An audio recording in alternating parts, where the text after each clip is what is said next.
একদিন দুপুরে সাদ উঠোনে বসে খেলছিল। হঠাৎ আকাশে ঝলমল করে একটা নীল আলো দেখা গেল। ঝিপ! আলোর মধ্য থেকে বের হয়ে এলো গোলমোল হাসি খুশি নীল রোবট বিড়াল ডোরেমন।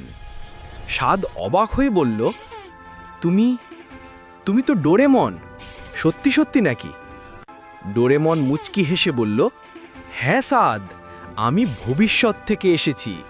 শুনেছি তুমি খুবই ভালো ছেলে, তাই তোমার সাথে বন্ধুত্ব করতে এলাম। সাদ খুশিতে লাফাতে লাগলো।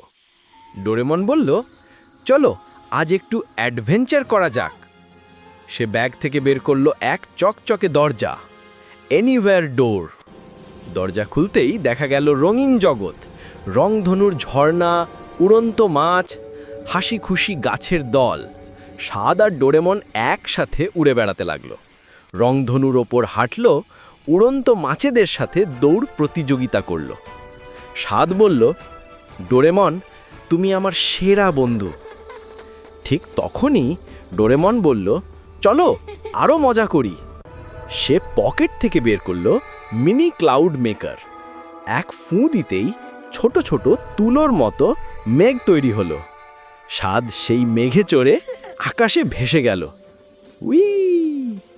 দিনের শেষে ডোরেমন বলল, সাদ, আজ খুব মজা হলো, কিন্তু আমার ভবিষ্যতে ফিরে যেতে হবে। তবে চিন্তা করো না, যখনই আমাকে ডাকবে আমি চলে আসব। সাদ হাত নেড়ে বলল, আবার আসবে ডোরেমন, তুমি আমার সত্যিকারের বন্ধু। নীল আলো ঝলছে উঠল, ডোরেমন উধাও। আর সাদ আকাশের দিকে তাকিয়ে হাসল। ছোট্ট বন্ধুরা, গল্পটা ভালো লাগলে লাইক করো আর সাবস্ক্রাইব করতে ভুলো না।